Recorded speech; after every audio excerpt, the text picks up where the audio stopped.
Thank you. Commissioner Benveniste. Good morning, Dr. Rice. Good morning. Nice to see you again. Nice to see you. I want to ask you some questions about the August 6, 2001 PDB. We had been advised in writing by the CIA on March 19, 2004, that the August 6 PDB was prepared and self-generated by a CIA employee. The CIA clarified its version of events, saying that questions by the President prompted them to prepare the August 6 PDB. You have said to us that the President directed the CIA to prepare the August 6 PDB. The extraordinary high terrorist attack threat level in the summer of 2001 is well documented. And Richard Clarke's testimony about the possibility of an attack against the United States homeland was repeatedly discussed from May to August within the intelligence community, and that is well documented. You acknowledged that Richard Clarke told you that al-Qaeda cells were in the United States. Did you tell the President at any time prior to August 6 of the existence of al-Qaeda cells in the United States?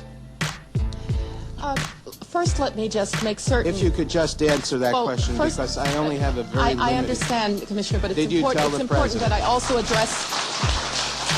It's also important, Commissioner, that I address the other issues that you have raised. So I will do it quickly, but if you'll just give me a moment. Well, my only question to you is whether you told the President... If you just give me a moment, I will address fully the questions that you've asked. First of all, yes, the August 6th PDB was in response to questions of the President. There was no recommendation that we do something about this. The FBI was pursuing it. I really don't remember, Commissioner, whether I discussed this with the President. Thank you. Remember very well that the President was aware that there were issues inside the United States. He talked to people about this. But I don't remember the al-Qaeda cells as being something that we were told we needed to do something about. Isn't it a fact, Dr. Rice, that the August 6 PDB warned against possible attacks in this country? And I ask you whether you recall the title of that PDB. I believe the title was Bin Laden Determined to Attack Inside the United States. Now, the PDB, you. No, Mr. Benveniste, I will get into the... I would like to finish my point here. I didn't know there was a point. Given that you asked me whether or not it warned of attacks. And I asked you what the title was. You said, did it... The 9/11 attack on America looked so much like a formula action-packed Hollywood disaster movie that it had "Made in the USA" written all over it. The only difference is it used real props and real people. It had terrorist villains, American firefighter heroes, fireball explosions, collapsing buildings, pedestrians chased by dust clouds, and it even had a God Bless America music score.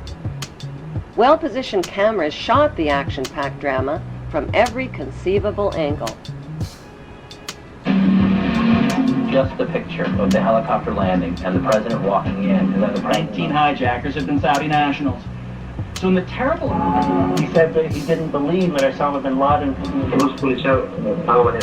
No one has blamed or accused him formally. Knew that how many people worked in the city is confirming that some 265 firefighters are believed. None of us will ever forget this day. People who knock these buildings down will hear all of it soon. America remembers Sunday, 8th. The timing, the title, and the eerie advertisement for Harvey Weinstein's Lord of the Rings movie called The Two Towers was a prophetic and disturbing coincidence. Profits from the Two Towers movie were small change compared to the 911 reality disaster movie, which has become the world's top-grossing production of all time. The only thing missing are the 911 producer, writer, and director credits. But it doesn't take an Enron accountant to figure out who's cashing in. During the first week, the 911 producers made a spectacular fortune just on the stock market alone.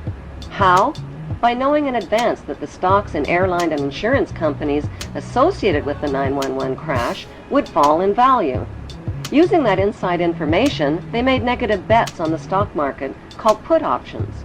Put options are bets that a certain stock will fall in value by a certain date. It's big risk gambling, unless you've got inside information that can turn your bet into a sure thing. But that's illegal if you get caught at it. Put option bets on the decline in 911 related airline and insurance stocks skyrocketed by a whopping 600% just before 911, which means that somebody knew about the attacks before they happened. Who exactly were those somebodies? Merrill Lynch and HSBC, Morgan Stanley Dean Witter, the Bank of America, weapons manufacturer Raytheon, the Lehman Brothers, General Motors, Swiss Re, Munich Re, and AXA Re Insurance Company, which owns 25% of American Airlines. These insiders bought put options through Deutsche Bank. Most demanding clients trust Deutsche Bank to perform. Deutsche Bank, a passion. Buzzy Krongard, the former executive director of the CIA, just happened to be the manager of Deutsche Bank. And so the profiteers from 911 were not Osama bin Laden or his band of U.S.-trained Arabs. They were blue-chip Israeli, U.S., and British businessmen. Within the first week, the 911 producers sucked up $40 billion in box office profits from U.S. taxpayers who were hypnotized, terrorized, and traumatized by the infinite reruns. Think of it as a conspiracy theory true or false test. A. When George W. Bush started his first oil company, who helped fund it?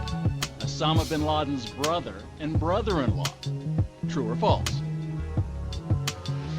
B. After a terrorist bomb at a barracks in Saudi Arabia killed 19 Americans, who got the multi-million-dollar contract to rebuild? The bin Ladens. True or false? C. On the morning of September 11, 2001, who was in a meeting at the Ritz-Carlton Hotel in Washington? George Bush Sr. and Osama bin Laden's brother. True or false? Actually, the answer could be D, all of the above. Because believe it or not, as far-fetched as they sound, each and every one of those things, the bin Laden link to the Bush Oil Company, the bin Laden construction contract after the terrorist bomb, and the bin Laden-Bush meeting on 9/11, is true. Many of the facts surrounding the events of 911 point to a cover-up, like the fact that the Bush administration ignored all of the advance warnings of the 911 attacks. Warnings from FBI agents like Colleen Rowley and from the famous Phoenix memo were not only ignored, they were suppressed. FBI Deputy Director John P. O'Neill quit his job when his investigation of Osama bin Laden was blocked. According to a September 24th Newsweek article, top Pentagon officials canceled their travel plans for 911 because of security concerns. While the American public were sitting ducks, all of America's political, military, and corporate VIPs were kept out of harm's way. Two Muslims accused of the 911 hijackings took their flight training at Rudy Decker's Huffman Aviation School in Florida. Rudy Deckers is linked to the CIA and drug smuggling through Carib Air and Britannia Aviation, which shared the same small Venice airport with Deckers. The media reported that on the night before the attacks, accused ringleader Mohammed Atta and two other Muslim hijackers got drunk, fondled naked dancers in a Florida strip club called Shuckums, forgot their business card and their Quran holy book at the bar, publicly bashed America, and loudly boasted about impending bloodshed the next day. Would devoted and highly secretive Muslim hijackers risk their planned mission by attracting so much negative attention?